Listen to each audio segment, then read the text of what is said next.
നമ്മൾ വാച്ച് ലിസ്റ്റിന് താഴെ ഡീറ്റെയിൽസ് ഇവിടെ കാണുമായിരിക്കും. കുറച്ച് മുകളിലോട്ട് ഡ്രാഗ് ചെയ്ത് വെച്ച് കഴിഞ്ഞാൽ ഇനി ഏതിൻ്റെ സ്റ്റോക്കായാലും ഇൻഡെക്സ് ആയാലും അത് ഏത് സെക്ടറാണെന്ന് തന്നെ കുറച്ച് നോട്ട്സ് ഇവിടെ കാണിക്കും.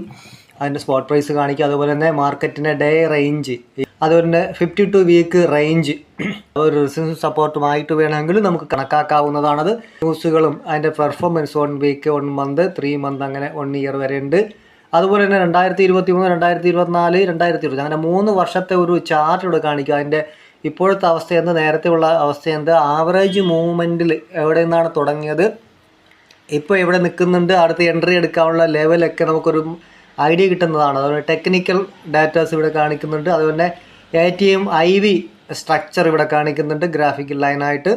അതുപോലെ വോളാറ്റിലിറ്റി കാണിക്കുന്നുണ്ട്. അതുപോലെ തന്നെ നമുക്കിവിടെ സ്റ്റോക്ക് എടുത്താലും ഏതെങ്കിലും സ്റ്റോക്ക് എടുത്താലും, അതായത് അപ്പോളോ ഹോസ്പിറ്റലാണ്, നമുക്ക് വിറ്റീസ്, വോളിയം, ഏണിംഗ് റിപ്പോർട്ട്, മാർക്കറ്റ് ക്യാപിറ്റലേഷൻ അതെല്ലാം ഇവിടെ ഉണ്ട്. Earning per year, quarterly result ഇവിടെ ഉണ്ട്. ഡിവിഡൻഡ് എത്ര ശതമാനമാണ് അതിൻ്റെ ഡീറ്റെയിൽസ് ഉണ്ട്. ഗ്രാഫിക്കൽ ഇൻകം സ്റ്റേറ്റ്മെൻറ്റിൻ്റെ ഡീറ്റെയിൽസ് ഉണ്ട്. പെർഫോമൻസ് ഡീറ്റെയിൽസ് ഉണ്ട്. അതുപോലെ തന്നെ അതിൻ്റെ ചാർട്ട് 3 വർഷത്തെ ചാർട്ട് ഡീറ്റെയിൽസ് ഇവിടെ ഉണ്ട്. അത് ടെക്നിക്കൽ അനലൈസ് ഉണ്ട്.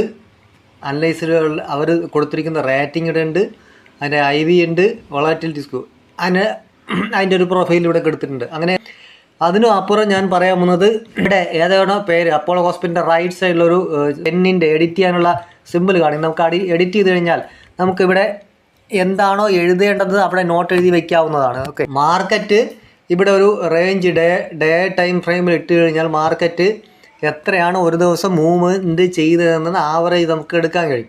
ഏറ്റവും വലിയ ക്യാൻഡിലും ഏറ്റവും ചെറിയ ക്യാൻഡിലോട് അതിൻ്റെ ആവറേജ് എടുക്കാം. ഇല്ലെങ്കിൽ ഏതെങ്കിലും സ്ട്രഗിൾ ചെയ്യുന്ന ഏരിയ, മാർക്കറ്റ് നിൽക്കുന്ന ഏരിയ, കുറച്ച് ഏരിയ സ്ട്രഗിൾ സൈഡ് വൈസ് അടിക്കുന്ന ഏരിയ, അതൊക്കെ നമുക്ക് കണക്കാക്കാവുന്നതാണ്. എന്നിട്ട് അളന്നിട്ട് എടുക്കാം. ഇതിപ്പോൾ 250 റേഞ്ച് കിട്ടുന്നത്. ബൈയിങ് ക്യാൻഡിലും ഏതാണ്ട് 260ഓളം പോയിൻ്റ് പോയിട്ടുണ്ട്.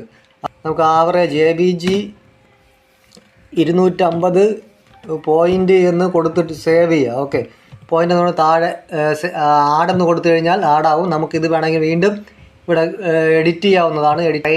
റേഞ്ചിൻ്റെ തൊട്ട് താഴെയായിട്ട് ആ ന്യൂസിൻ്റെ താഴെയായിട്ട് ഇവിടെ വന്നിട്ടുണ്ട് ആവറേജ് എത്ര പോയിൻ്റ് കണ്ട. ഇപ്പോൾ മാർക്കറ്റ് എത്ര പോയിൻ്റ് മൂവ് അപ്പായി, എന്നിട്ട് ഇനി എത്ര പോകാൻ ചാൻസ് ഉണ്ട്. അപ്പോൾ നിങ്ങൾക്ക് എൻട്രി എടുക്കാനുള്ള ഏരിയ ഇനി ഉണ്ടോ എന്ന് അറിയാൻ പറ്റും. അതുപോലെ തന്നെ അങ്ങനെ ഓരോ സ്റ്റോക്കുകളും അങ്ങനെ നിങ്ങൾ എടുക്കുന്ന സ്റ്റോക്ക് എല്ലാം ഏതെങ്കിലും ഒന്നിൽ തന്നെ ഫോക്കസ് ചെയ്യുക.